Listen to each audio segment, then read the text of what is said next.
Brooklyn Independent Television. Citywide Disaster Services in Brooklyn's Canarsie has been providing services via mobile radio for more than 30 years. They helped people on 9/11, when the miracle on the Hudson happened, and of course, during the Sandy disaster.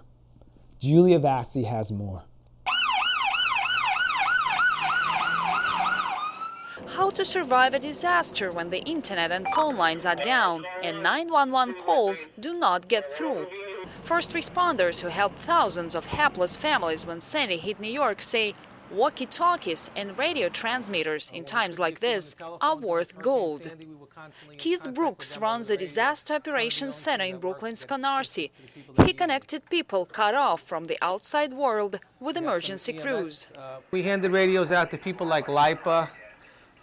There were some people from police department, fire department, the fire marine boats had our radio, and we were just coordinating information up and back. Although they had their own radio system, we were just providing them with information of ongoing incidents. Their radios and online system called CityLink to report emergency situations never went down during the superstorm. And over 100 people who work here, all volunteers, were able to send out dozens of ambulance cars and fire trucks to residents trapped in their homes. We're sending our Marine units to assist. Copy that, sir. The time is 16:37. Thank you. There was one person, one of our people out in the field was screaming for help that there was a building being filled up with water, people were on the roof.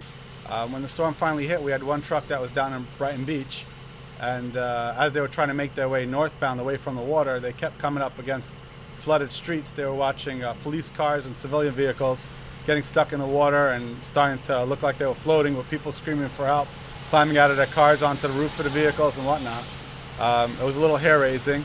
We were questioning whether or not we should suspend operations because of the extreme weather, but we felt as long as our crews were safe, we would be okay. This place has been operating for more than 30 years, providing communication services to other emergency centers throughout the city.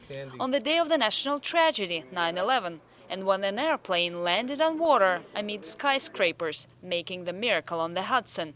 But the biggest challenge was Sandy.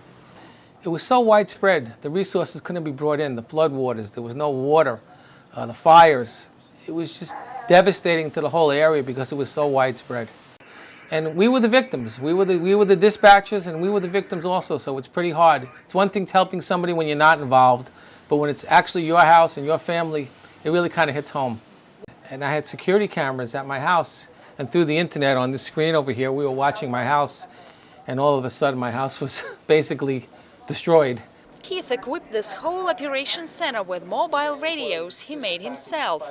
And Sandy reminded him and his colleagues again, when you live in a disaster-prone area, communication is so vital for the community. 405 Lexington, come in. For Brooklyn Review, this is Julia Vassey. 405 Lexington, be advised, EMS is en route. Watch this and other Brooklyn Independent Television episodes online at brickartsmedia.org/BIT.